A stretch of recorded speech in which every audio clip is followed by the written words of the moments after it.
méchante qui insulte tout le monde. Pour qui tu te prends? Parce que t'as fait médecine, mais on s'en bat les cocognettes que t'as fait médecine. Pff, et puis tu réponds pas à ton rôle de médecin. T'es rien.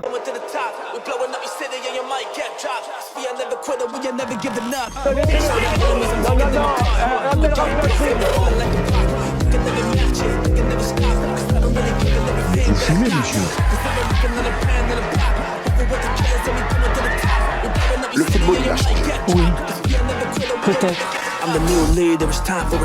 Ouais, c'est Laurent Delamousse, bienvenue aujourd'hui pour une nouvelle vidéo et j'espère que tout le monde va bien, messieurs, dames, c'est lundi. C'est le début de la semaine et pour bien débuter cette semaine, j'ai essayé de vous concocter une petite actualité qui va pas spécialement parler de politique, on va plutôt faire un tour des médias, que ce soit médias traditionnels ou réseaux sociaux, et vous allez voir que la semaine va bien commencer. Messieurs, dames, avant de partir pour cette nouvelle vidéo, c'est le moment de soutenir la chaîne et moi-même en mettant votre plus gros pouce bleu, votre meilleur commentaire. On n'oublie pas de s'abonner et d'activer la cloche pour pas rater les prochaines vidéos. On fait le même sur la chaîne principale, la chaîne Mousse, où demain vous aurez une vidéo réaction, mais un super reportage. Il faut absolument que vous le regardiez. On se donne rendez-vous demain à 18 h. On me rejoint sur Instagram, sur TikTok, sur Twitch pour pas rater les lives du dimanche soir à 21 h 30. On va chercher à boire, manger, on se met à l'aise. Et moi je m'occupe du reste. Ce week-end, il y avait un petit concert qui était organisé à Paris, à Châtelet plus précisément, un concert du groupe L2B. Sauf que ça s'est hyper mal passé. On reste fort! On reste fort! On tient! Regarde! Oh! C'est bon!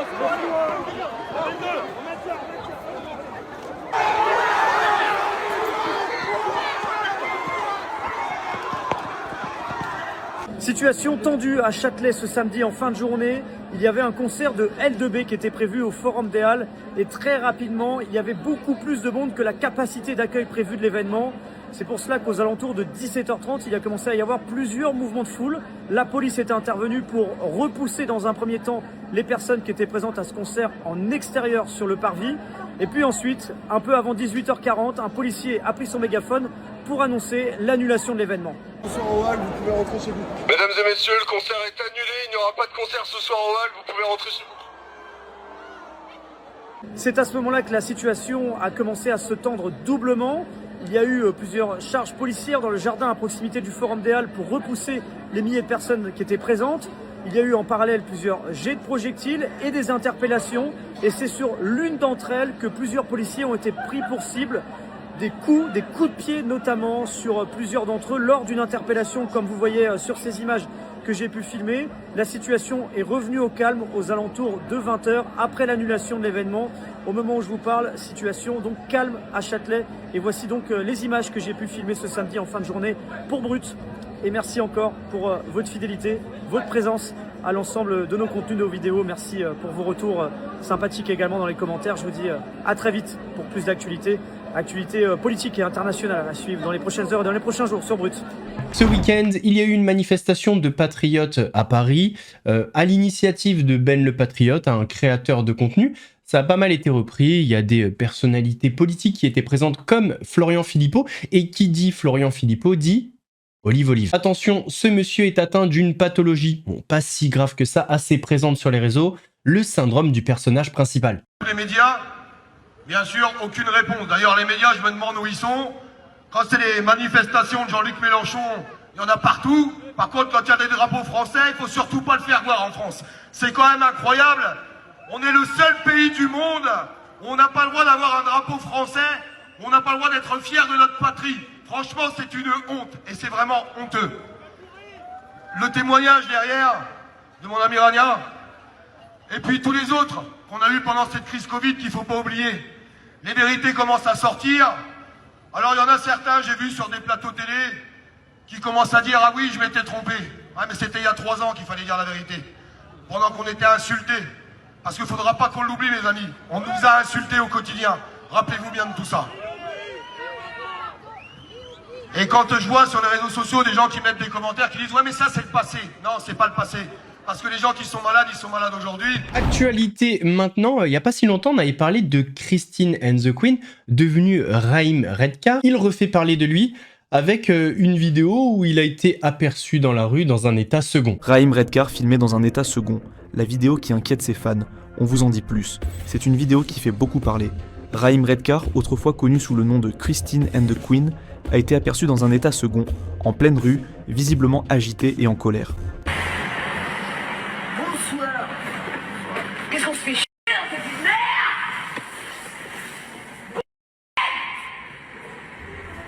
Ces mots résonnent fort et inquiètent les fans. Depuis sa révélation en 2014 avec Chaleur Humaine, l'artiste a connu plusieurs transformations.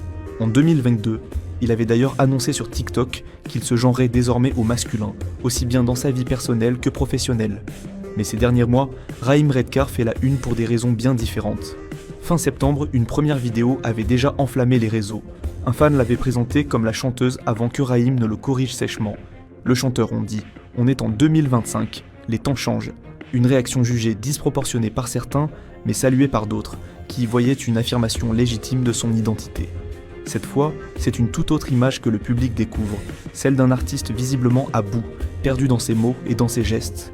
Les internautes s'interrogent. Malaise passager, coup de fatigue ou signe d'un mal-être plus profond? Maëva Guénam a de nouveau réagi sur les réseaux sociaux à sa condamnation, et le moins que l'on puisse dire, c'est qu'elle est de très mauvaise foi. Elle vient associer ce jugement à sa prise de position pour la Palestine. Honnêtement, j'y crois pas une seule seconde. Et genre, laisse la Palestine tranquille, les mêle pas à tes histoires. Ils ont rien à voir, ils ont déjà assez de problèmes. Occupe-toi de tes trucs et laisse-les tranquilles. Parce que je ne peux pas voyager aussi parce que je suis travel ban, vous savez que je suis bloquée à Dubaï. Et que on a appris le jugement sur les réseaux sociaux. Généralement, à 99%, toujours ils acceptent. Et bien là, comme c'est Maëva Guénam qui a pris position pour la Palestine, ils ont refusé. Voilà, donc mon avocat, il est pas resté, c'est normal, il est parti. Et on va faire appel. Munji va aller faire appel. Voilà, il va pas rester alors qu'il connaît pas le dossier, il va me défendre comment? Il sait pas. On savait même pas que j'allais être jugée. Alors j'avais dit qu'on parlerait pas politique, on va en parler brièvement. À Paris, c'est la guerre. Voilà, pour les municipales, on l'avait déjà entendu la dernière fois, des passes d'armes entre Rachida Dati et Anne Hidalgo. Anne Hidalgo, elle veut pas tomber seule. Ok, on parle des notes de frais, mais elle veut parler aussi des notes de frais des autres maires de Paris. Alors là, c'est à mourir de rire. Vous vantez la démocratie, Madame la maire, mais je me permets de vous rappeler qu'il vous a fallu 4 ans pour livrer à des associations citoyennes vos notes de frais. Écouteurs, appareils multimédia, gourdes, jeux de société, souvenirs de vacances, objets insolites, j'irai pas plus loin, mais franchement, tout ça sur fond public. Et voilà, bienvenue au Conseil de Paris. La réplique d'Anne Hidalgo a été cinglante. Et oui, Madame Dati, il vaut mieux vivre avec ce que la loi prévoit pour faire fonctionner la démocratie que d'aller chercher du côté de ses intérêts privés avec les risques de corruption, puisque vous allez être jugé pour corruption. Rachida Dati se marre car elle sait qu'elle a réussi son coup en faisant monter ce sujet note de frais dans les médias. La polémique sur les notes de frais des maires parisiens. Le scandale des notes de frais. La guerre des notes de frais. C'est assez gratiné. J'avoue que c'est assez hallucinant. C'est le grand déballage dans la capitale. Et oui, c'est le grand déballage, mais Anne Hidalgo n'a pas dit son dernier mot. Pas question pour elle de trinquer toute seule. Elle a donc répliqué il y a quelques jours en dévoilant les notes de frais de tous les maires d'arrondissement. Sympa. Les étonnantes notes de frais des élus parisiens, titré Libération. C'est vrai que certains achats sont assez surprenants. Liste non exhaustive. Un pantalon de ski et des bols bretons personnalisés pour enfants. Du chocolat d'Alain Ducasse, très bon, pour 5 000 €. Du pâté en croûte, un poulet rôti, du boudin noir. 65 € de lampe anti-odeur de tabac achetée par la femme de l'édile du 16e arrondissement. Des menus enfants, en l'occurrence une pizza Bambino en forme de lapin, moitié margarita, moitié Nutella. Mais la championne de toute catégorie confondue, c'est elle, Jeanne Dautxer, la maire LR du 8e arrondissement de Paris. Et c'est 35 000 € de notes de frais en 5 ans, en grande partie dépensées dans des enseignes de luxe. Jeanne Dautxer, bonjour. Ça paie comme jamais ce soir, j'ai envie de dire, madame. Et c'est vrai qu'elle a toujours été tirée à 4 épingles. Jeanne Dautxer, maître du 8e et ancienne communicante, et c'est un détail très important, était donc sur le plateau de BFM pour se justifier et faire un petit peu retomber la pression. Ou pas. Comme vous le savez, chaque maire a une enveloppe de 990 € par mois. Donc moi, j'ai préféré effectivement m'acheter des fringues pour être bien sapé. Bon, je vous rappelle que c'est une ancienne communicante un peu hors sol, avouons-le, mais la suite est encore plus spectaculaire. Est-ce que vous comprenez que ça puisse choquer Mais les bien Français? sûr. 35 000 € en 5 ans, c'est colossal pour les Français qui ont du mal à finir les fins de mois. Mais je comprends tout à fait. Et d'ailleurs, je profite de l'occasion pour remercier tous nos concitoyens et concitoyennes qui travaillent et qui, effectivement, nous permettent d'avoir donc ces indemnités. Bon ben voilà, elle est polie, c'est la moindre des choses. Mercredi, dans un entretien au Parisien, l'élu a fini par avouer avoir peut-être été maladroite ce jour-là. C'est le moins que l'on puisse dire. Elle s'est aussi engagée à tout rembourser. Alors dans la classe politique, c'est désormais la course à celui qui sera le plus économe avec l'argent des Français. J'ai regardé, j'ai 55 € par mois. Donc c'est-à-dire 610 € par an. En 5 ans de premier adjoint, j'ai 400 € de repas. Mes vêtements, je me les paye, le coiffeur, je me le paye. J'ai pris l'avion, d'accord, je suis allé en classe économique.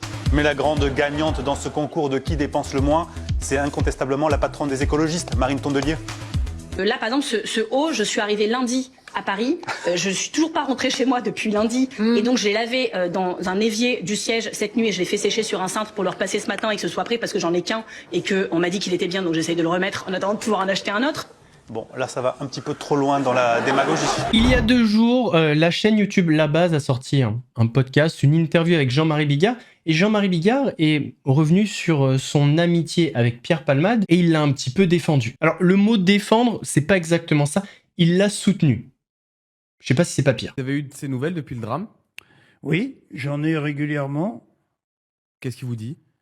Il me dit qu'il se réveille avec ça et qu'il s'endort avec ça. Pierre Palmade, tu kiffes ou tu bases? Je kiffe à mort. Je kiffe, il a eu un accident. Si ça avait été Pierre-Paul Jacques ou n'importe quel mec aujourd'hui ou demain qui fonce dans une bagnole et qui tue quelqu'un, il ferait pas 1 heure de bracelet électronique. Vous avez eu de ces nouvelles depuis le drame? Oui, j'en ai régulièrement. Qu'est-ce qu'il vous dit? Il me dit qu'il se réveille avec ça et qu'il s'endort avec ça. C'est un vrai repentant, tu vois, et à ce titre-là, eh bien, évidemment, il est mon ami, et il l'était, il le sera pour toujours. Il a vécu une épreuve, il a payé super cher. Et voilà. En fait, quand je l'entends, je me dis surtout que si c'était Pierre-Paul Jacques, le mec serait encore en prison. Voilà. Alors que c'est pas le cas pour Pierre Palmade. L'affaire Nawel Madani continue de faire parler. Il y a son avocate qui a pris la parole sur TikTok. Alors je rigole, c'est pas son avocate, mais Kim Glow est venue la défendre avec des arguments. Franchement, cette histoire avec Nawel Madani, c'est exactement ce qu'on vit en France. Moi, je la connais pas personnellement, mais je suis persuadée que ce qu'elle a fait, c'est pas de la méchanceté, c'est un réflexe de peur. Vraiment, je pense. Parce qu'aujourd'hui, quand tu es une femme en France, que tu sois connue ou pas d'ailleurs, t'as la peur au ventre en fait. T'as la peur quand tu rentres seule, t'as peur quand quelqu'un t'approche, t'as peur quand quelqu'un t'entend les pas derrière toi. Et pourquoi? Parce qu'on vit dans un pays où l'insécurité, elle a explosé, où la justice, elle relâche tout le monde, où les victimes deviennent les coupables. On en est là en fait, oui voilà, clairement on en est là. Donc on vit dans un pays magnifique, un des plus beaux pays du monde, et pourtant il est en train de sombrer dans la peur, la violence, le n'importe quoi. Alors évidemment, personne n'excuse qu'on touche un enfant, bien évidemment. Mais il faut remettre les choses dans le contexte, elle a eu peur, point. Enfin, je veux dire, vous le savez, enfin, faut arrêter. C'était pas une intention de faire mal, c'était un réflexe d'autodéfense dans une société où on n'a plus confiance en personne. Et c'est ça le vrai drame. On en est arrivé au stade où les gens ont peur de tout et même de réagir. Hein. Réveillez-vous, la France est en train de se transformer sous nos yeux et personne ne fait rien. La France sombre. Enfin bon, moi personnellement, je pense vraiment qu'elle a eu un réflexe de peur. Bien évidemment qu'elle n'a pas voulu taper un enfant. Non, la Kim, t'abuses là. T'étais pas là, tu peux pas savoir. Là, tu supputes, t'avances des théories comme ça en disant c'était un truc de réflexe, d'autodéfense, je sais pas quoi, genre c'est Chuck Norris. T'étais pas là, on sait pas. On sait même pas comment le minot s'est approché d'elle. On n'en sait rien. Puis d'ailleurs, même si c'est un réflexe, t'es pas obligé de sortir ton téléphone, de filmer en disant il a essayé de me voler, je sais pas quoi. Bah, tu t'excuses et puis c'est tout. Non? Petit retour sur les réseaux, ça faisait longtemps qu'on n'en avait pas parlé. Gérard Fauré. Voilà, Gérard Fauré, il a allumé Laurent Alexandre, un médecin. Toujours sur le même sujet, hein. Gérard, il est en boucle sur l'adrénochrome. Il détient la vérité, nous sommes dans l'ignorance sur ce sujet. Donc il a allumé Laurent Alexandre sur TikTok. Bon, là, je reviens un petit moment parce que j'ai quand même quelques petits comptes à régler avec le fameux docteur, j'ose pas prononcer ce mot-là, Alexandre Laurent, là. Alors, toi, là, je même pas te vouvoyer, tu mérites même pas le vouvoiement. Donc, tu dis qu'on peut trouver ça n'importe où, l'adrénochrome, c'est ça, bien sûr, on va trouver ça bientôt dans les trucs, ouais, bien sûr, on va trouver ça partout, c'est sûr. Alors toi, tu parles, peut-être que ça existe, moi je dis que tout est possible, mais ce serait du truc de synthèse, d'accord? Synthèse, tu fais n'importe quoi avec la synthèse, chimiquement c'est sûr, mais le reste est véridique, c'est du vécu. Moi j'ai vu ça et entendu pendant les années 40, 50, là, tous les Français des colonies et tout qui parlaient beaucoup de ça, en tout cas pas que de ça, mais c'était très connu, mon père en parlait de partout, il était désolé pour ce qui se passait dans ce monde, et toi t'arrives là, ah mais non, ça n'existe pas, non, ça existe, de synthèse, oui, tu peux la payer 1 euro, 2 euros, comme tout ce qui est fait synthétiquement. Mais c'est pas pareil, c'est comme pour la cocaïne. Moi, je vais t'apprendre que la cocaïne, il y a aussi de la cocaïne de synthèse. Ça coûte quoi? Peut-être 1 000 euros le kilo à Amsterdam. Tu vas trouver ça dans tous les magasins de souvenirs, d'accord? Comme la xylocaïne, par exemple. Aussi, c'est un truc de synthèse. C'est fait pour calmer les douleurs de dents, ok? Donc, arrête tes conneries, s'il te plaît. Arrête de faire chier le monde avec tes conneries à 3 balles. T'as rien d'autre à nous dire, toi? T'as rien d'autre? Ah, pendant la Covid, t'avais beaucoup à dire, hein, évidemment. Et là, tu devrais faire un peu profil bas quand même, parce que franchement, trop c'est trop, quoi. On te connaît maintenant, on sait que tu interviens toujours dans des situations critiques. Tu es là pour dire, ah, ta parole, mais ta parole, elle vaut pas un peu de la peine, elle vaut rien. Les gens, moi, ils m'envoient des trucs, ils disent, mais qu'est-ce que c'est que ce charlatan? Qu'est-ce que c'est que ce menteur qui arrive avec sa tête, là, méchante, qui insulte tout le monde? Pour qui tu te prends? Parce que tu as fait médecine, mais on s'en bat les cocognettes que tu as fait médecine. Et puis tu réponds pas à ton rôle de médecin. Rien. Un médecin, qu'est-ce qu'il fait dans les émissions, un médecin? Il devrait être dans son cabinet ou dans un hôpital, dans un cabinet médical ou dans son hôpital, je sais pas. Ouais, toi, tu es là, tu montes ta sale tronche. C'est tout ce que tu sais faire. Pour raconter des mensonges, n'importe quoi. Je te répète, il y a je reviens à la cocaïne. Il y a la cocaïne de synthèse à 1 000 euros. Il y a la vraie cocaïne végétale, faite avec des feuilles de coca, qui coûte 40 000 euros. Tu vois la différence? C'est pareil pour ton adrénochrome. Mais tu sais rien, tu n'as rien. Parce que dans l'école, quand tu as fait tes études de médecin, on n'en parlait pas de tout ça. C'est sacré, c'est tabou et tout. Toi, t'en parles, tu viens nous donner des leçons encore. T'as pas honte? Hein, avec tout ce que je sais pas moi, tout ce que tu nous as raconté, ton baratin à l'époque de la Covid, et tu oses encore montrer ta tronche, tu seras jugé un jour, toi, tu verras, tu seras jugé par le peuple français. Déjà, les étrangers, les Américains, les Anglais, ils te jugent, ils m'envoient des trucs pas possibles sur ta tronche, ils disent comment ça peut exister des Français comme toi, et ça existe, malheureusement, et t'es pas le seul, ça existe. Et ça, c'est la dégénérescence de la France qui est en train de se casser la gueule avec des mecs comme vous qui viennent nous raconter n'importe quoi, comme toi, comme Véran, comme Attal, comme ci, comme ça. On en a marre de tout ça. Vous allez voir un jour, ça va se payer tout ça, ça va se payer. Allez, je vous laisse. Ciao. Dernier sujet, Hakim Benotman, c'est une personne que je connais absolument pas, j'en entends pas mal parler sur les réseaux en ce moment. Je crois qu'il y a un YouTuber qui s'appelle Mousse qui en a parlé. Alors, il y a plusieurs personnes sur ces cotes, les mensonges apparemment s'enchaînent, et parmi les personnes qui s'intéressent à ce personnage, il y a le Snapchatter, le loup de la street, et le loup de la street, eh bien, on va dire tous les jours, tous les 2 jours, il fait de nouvelles révélations. Là, il a fait une révélation sur le président de Montpellier, Moed Altrad. Et s'il a fait cette révélation, c'est parce qu'Hakim Benotman a sous-entendu à plusieurs reprises qu'il connaissait Moed Altrad. D'ailleurs, d'après mes sources, il aurait dit à Mousse au téléphone que Moed Altrad connaissait son histoire et que s'il voulait vraiment connaître son histoire, il faudrait lui demander directement, donc à Moed Altrad. Et là, le loup de la street a fait des révélations par rapport à cette amitié, connaissance, on va dire, et ça sent pas bon pour Hakim Benotman que je ne connais pas. D'ailleurs, petite précision, Moed Altrad, c'est la 20e fortune française, il pèse 6,5 milliards d'euros, c'est lui qui a fondé le groupe Altrad. J'ai un ami à moi qui connaît très très bien Monsieur Altrad.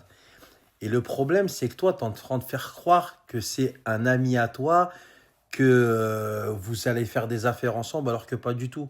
Monsieur Altrad, c'est vrai, il a monté un empire. C'est un vrai milliardaire, mais c'est quelqu'un de profondément gentil. Donc, en fait, toi, parce que tu vois, deux coups de téléphone, tu vois, on connaît direct le pourquoi du comment. T'es parti le voir, tu lui as dit, voilà, moi je fais des podcasts sur Internet, j'ai de la visibilité, mon groupe, milliards, nanana, nanana. Et voilà, on voudrait interroger les grands de ce monde qui ont marqué l'histoire. Et comme Monsieur Altrad, c'est quelqu'un de très, très, très bien éduqué, de très, très gentil, de très humble, malgré qu'il soit milliardaire, il a accepté. Mais je pense qu'avec les 2-3 coups de fil qu'il va recevoir aujourd'hui, même si l'interview a déjà été tournée, je pense pas qu'il va te laisser la poster et tu vas comprendre pourquoi. Frérot, arrête-toi. Arrête-toi. Ton vice, c'est notre naïveté. Tu t'as cru que parce que tu allais interviewer Monsieur Altrad, qui est un vrai milliardaire, qui a vraiment monté un empire, tu allais avoir de la crédibilité. Mais lui, c'est pas toi. Toi, c'est pas lui. Vous n'avez strictement rien à voir. T'es juste tombé sur un monsieur qui est, malgré qu'il soit milliardaire, est très humble et qui n'oublie pas d'où il vient. Et tu lui as proposé une interview en le caressant dans le sens du poil pour lui dire que, après c'est vrai, hein, il a vraiment monté un empire, c'est un bosseur, tout ça. Voilà, tu voudrais vraiment l'interviewer et que ça ferait plaisir au public, tout ça, parce que c'est une personnalité qui est partie de rien. Et comme c'est quelqu'un de très humble, de très gentil, il a accepté. Mais crois-moi, avec les coups de fil qu'il va recevoir là, je pense pas qu'il va te laisser la poster. On en reparle, mon ami. Frérot, arrête-toi. Je vais te bloquer de partout, mon ref, partout. Frérot, le loup de la street. Mais mon vrai prénom, mon vrai nom, ça devrait être le clébard de Shanghai. Frérot, tu peux faire tout ce que tu veux sur les réseaux sociaux, t'arriveras jamais à nous endormir, on sait quitter, frérot. On a dormi dans des AX, nous. Un lit de 4D. Notre père, il nous a virés dehors pendant 3 mois. On se réveillait le matin, on allait au point chaud à la rue de la Rep, on achetait les pains au chocolat, les 3 à 10 euros. Le pain au chocolat, tu le mangeais, ça. On aurait dit que tu mangeais une chaussette chaude. Frérot, on a connu la vraie zermie, nous, frère. Oh là, on a trop de vices de la rue, de la politique, de ce que tu veux, frérot. On a grandi partout, on a traîné partout. Avec les gens de l'État, avec les voyous, avec les blacks, avec les rebeux, avec les juifs, avec les banquiers. Frérot, on est des clébards de Shanghai. Donc tes histoires de j'avais 14 ans et demi, j'avais un kebab sur la rue d'en face, j'avais un magasin, le soir j'allais au Aubervilliers, bah tiens pour la petite anecdote, le soir je vais à Aubervilliers récupérer des affaires, ils étaient en train de tourner Rush Hour 8, pour ceux qui connaissent. Là il y a Jackie Chan qui me dit, voilà, on cherche un rebeu pour une scène, on te propose 200 000 $.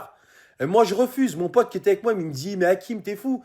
Tu vends des kebabs et des jeans à 8 euros. Fais. Je lui dis, non, mais t'as pas compris.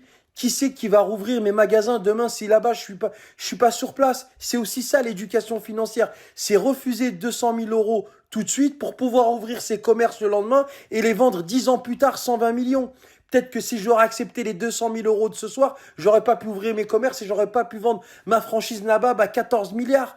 T'as vu ces salades de fruits-là que tu racontes aux gens? Avec nous, ça passe pas. Frérot, on est des clébards de Shanghai. On connaît tout le monde, on a traîné partout. Frérot, continuons, on va continuer. Continue. Messieurs, dames, on arrive à la fin de cette vidéo. J'espère qu'elle vous a plu. Si c'est le cas, votre plus gros pouce bleu, votre meilleur commentaire. N'oublie pas de s'abonner et d'activer la cloche pour pas rater les prochaines vidéos. On fait de même sur la chaîne Mousse, la chaîne principale, où demain, on va passer un bon moment. Enfin, on va passer un bon moment. C'est un reportage choc, mais je vous assure que c'est intéressant. On me rejoint sur Instagram, sur TikTok, sur Twitch pour pas rater les lives du dimanche soir à 21h30.